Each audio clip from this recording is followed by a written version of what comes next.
تو آج ہم آپ کے لیے شہاب نامہ سے ایک اور دلچسپ واقعہ لے کے آئے ہیں۔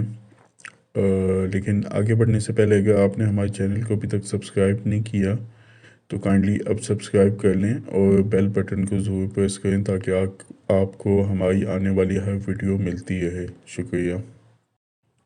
قدرت اللہ شہاب صاحب لکھتے ہیں کہ ایک دفعہ میں ایک طویل دورے سے واپس آ رہا تھا تو ایک پرفضا مقام پہ ڈسٹرکٹ بورڈ کا ڈاک بنگلہ نظر آیا۔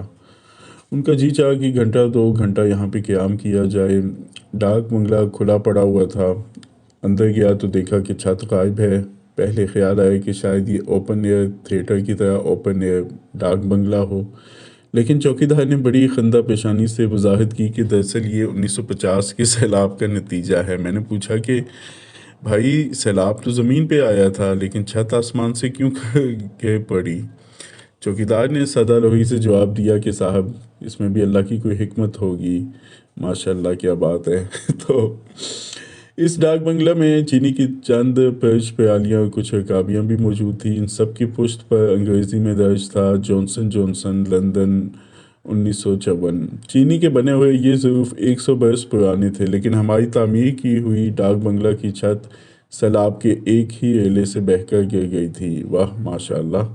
ان کو تو ویسے چاہیے تھا کہ آج کل جو روڈز بنتی ہیں وہ تو ایک ہی بارش سے بہہ جاتی ہیں، تو یہ بھی شاید اسی کائنڈ کا کوئی ڈاک بنگلہ تھا۔ ڈاک بنگلے کی رعایت سے مجھے ڈسٹرکٹ بورڈ کی ایک ڈسپنسری یاد آ گئی جو ایک نہایت دور افتاد گاؤں میں واقع ہے۔ تو بغیر اطلاع دیے دور دراز دیہات میں اکیلے گھومنے کا مجھے بے حد شوق ہے۔ اس طرح ایک انسان کی آنکھ ان نظاروں کا مشاہدہ کرتی ہے جو ڈپٹی کمشنر کی آنکھ کو نصیب نہیں ہوتا۔ ان دو آنکھوں میں بڑا عجیب و غریب فرق ہے۔ انسان کی آنکھ سب کچھ دیکھتی ہے اور ڈپٹی کمشنر کی آنکھ فقط ان نظاروں کا مشاہدہ کرتی ہے جو عام انسان کی آنکھ کو نصیب نہیں ہوتا۔ اور ڈپٹی کمشنر اور فقط وہی دیکھی جاتی ہے جو اسے دکھایا جاتا ہے۔ ڈیفینیٹلی جب آپ کے آگے پیچھے جو لوگ ہوتے ہیں وہ آپ کو جس طرح بتائیں گے، جیسے کوئی بھی لیڈر ہوتا ہے ہمارا آج کل پولیٹیکل، تو اس کے آگے پیچھے جو اس کے بندے بیٹھے ہوتے ہیں وہ جیسے اس کو بتاتے ہیں تو وہ ملک کو یا سچویشن کو اپنے حساب سے ہی دیکھتا ہے۔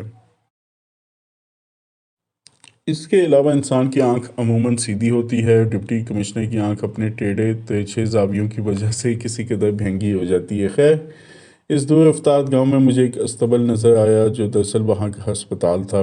ڈاکٹر صاحب دھوتی اور بنیان پہنے کرسی پر اکھڑوں بیٹھے تھے اور اپنے گھٹنوں پر پرچیاں رکھے نسخے لکھ لکھ کر مریضوں کو دے رہے تھے جنہوں نے کرسی کے چاروں طرف گھیرا ڈالا ہوا تھا۔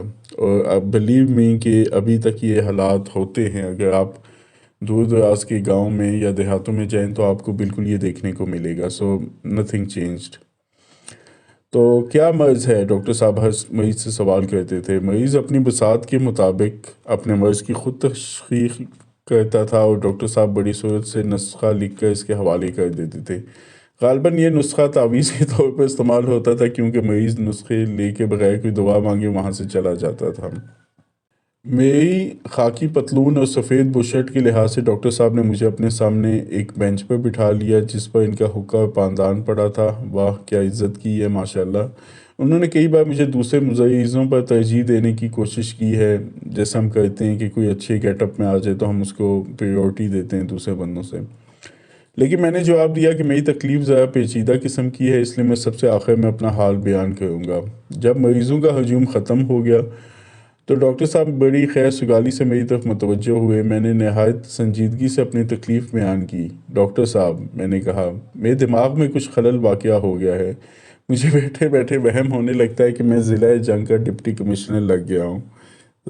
ویسے سوچنا ہی تھا تو ڈپٹی کمشنر کیوں سوچتے، آپ سوچ لیتے میں وزیر اعظم لگ گیا ہوں۔ ڈاکٹر صاحب نے بڑی پھرتی سے اپنی ٹانگیں کرسی سے نیچے اتار لی اور اینک کے خول کے اوپر سے مجھے بڑے غور سے دیکھا۔ جب انہیں اچھی طرح اطمینان ہو گیا کہ میری تراش خراش اور وضع قطع میں ڈپٹی کمشنر کی کوئی علامت موجود نہیں ہے تو وہ پھر کرسی پر اکھڑوں بیٹھ گئے اور ایک کاغذ گھٹنے پر رکھ کر غالباً نسخہ لکھنے میں مشغول ہو گئے۔ مجھے یقین ہے اگر وقت انہیں مہلت دیتا تو وہ میرے لیے بدہضمی کا علاج تجویز فرماتے، لیکن اس وقت گاؤں کے نمبردار نے وہاں آ کے میرے جنون کا راز فاش کر دیا۔